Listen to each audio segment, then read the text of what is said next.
Hey folks, Kevin here. Well, it's July 10th, 2022, and I'm up in the Zone 5 forest. And Zone 5 in permaculture, we talk about that being an area that's seldom visited as a landowner, mostly kept forever wild. We're breaking that rule somewhat so that we can get under control the damage caused by so many of the emerald ash boring insects, the ash trees that have been destroyed, decimated over the last 2 decades, and the grapevines that have done so much damage as well. So that's given me the opportunity to create hugelkultur pits, which hugelkultur just refers to soil covered or dirt covered wood. And there's lots of online information. I've made videos about that in the past, and I've made some recent videos because we've been digging more hugelkultur pits.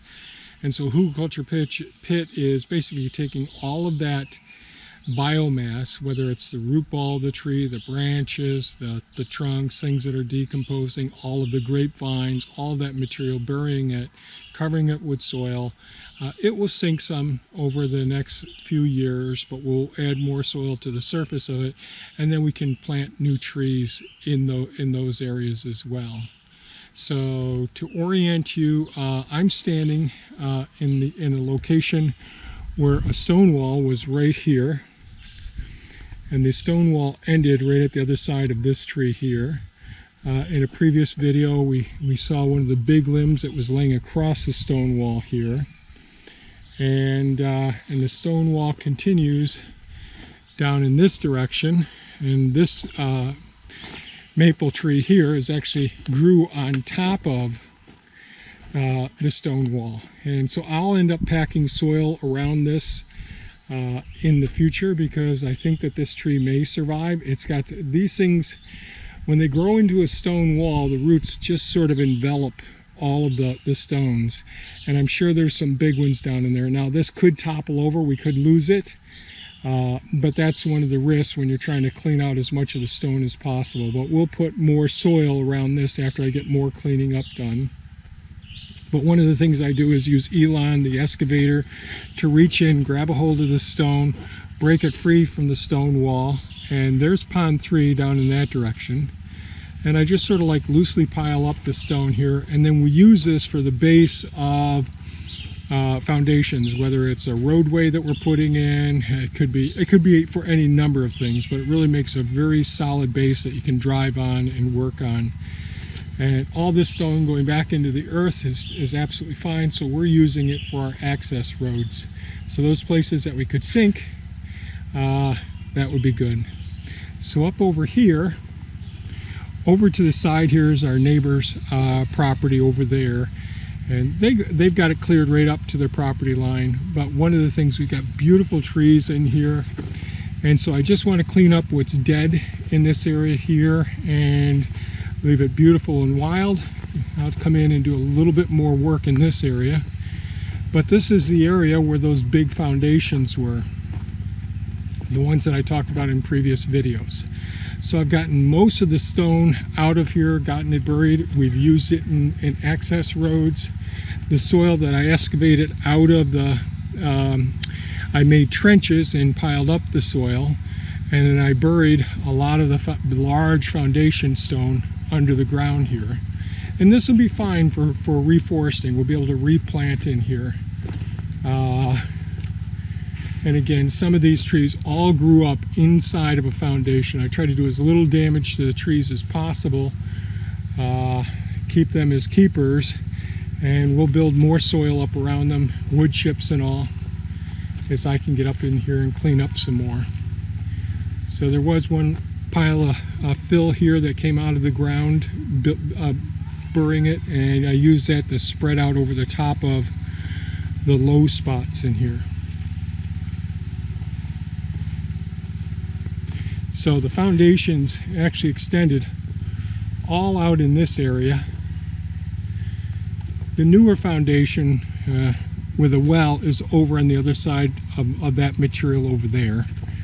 So I've got more work to do before I can get over into that area. Hopefully I'll get over there before too long. And this is the temporary roadway that I put in to get to the stone. So I don't know that this will be this roadway here will just be a trail ultimately. We'll make sure it's pretty densely populated with trees and appropriate bushes.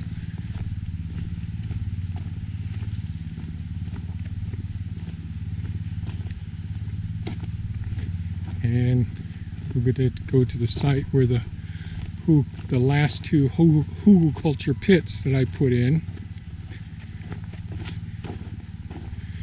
So I've been working on my last pile of gravel that I've got left to extract out. So there's about 1/3 of that pile left here. Beautiful gravel for resurfacing. Once I use the stone in the foundation of an access road, I can use this gravel over the surface of it to make it a nice smooth surface road. But this right here is the pit that that material came out. There was 2/3 more of that material. And one of the latest videos I did do on hugelkultur pits, I think it was right over here. So there's another hugelkultur pit right in this spot here. And the pile of gravel that came out of there I've already used to top it off. So I only got a small amount left here to work with, but hopefully I'll be able to get some more done.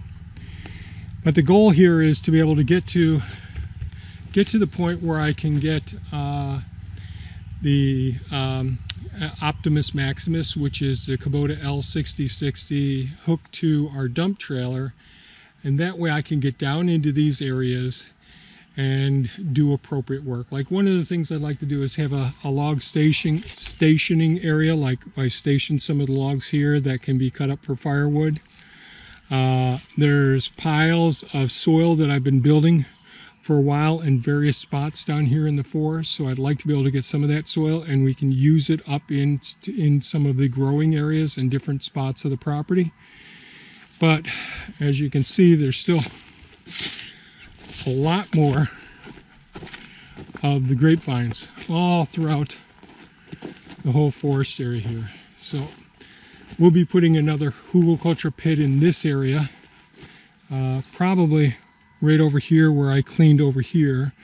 But you can see the vines get so bad. Here's a nice looking maple tree here, but the vines get on them and it creates this very thick canopy that starves the leaves from their ability to do adequate photosynthesis.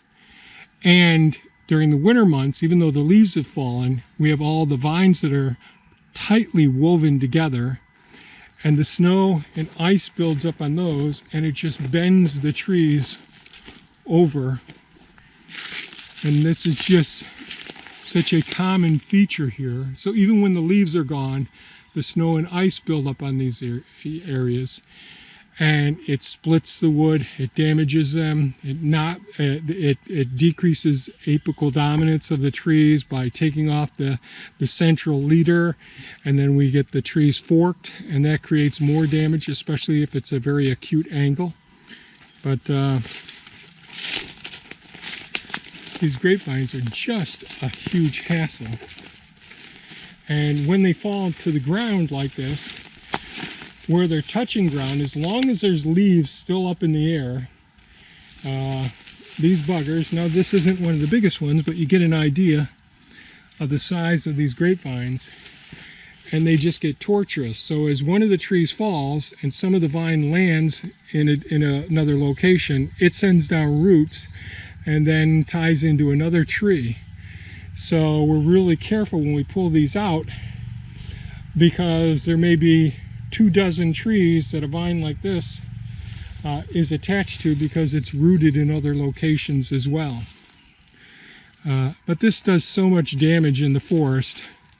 So this is one of our big challenges, is taking care of these and trying to, like so many of these beautiful trees that are just curled right over. And here's another one here. I'm not sure if you can see the angles that everything's at because of the sunlight and the way that things are looking. But this is just such a common consequence of these grapevines getting out of control and doing so much damage. So basically every time I turn around I see more stuff that I've got to get accomplished. I am pretty happy that we're using all of this biomass, all of this material, and it's going back into the soil, and it's going to be beneficial to the property and to the forest in the future.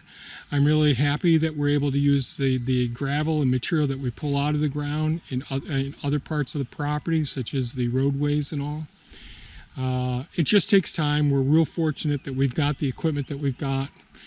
And another big benefit of being down here, like when working down here, I had to stop for a moment because of woodcocks. Just a couple of moments ago, you see the deer with their fawns, their newborn fawns.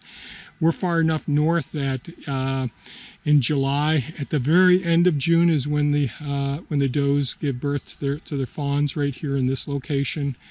I haven't seen any twins yet. I usually see quite a few twins, but I'm just seeing a couple of singles at this point.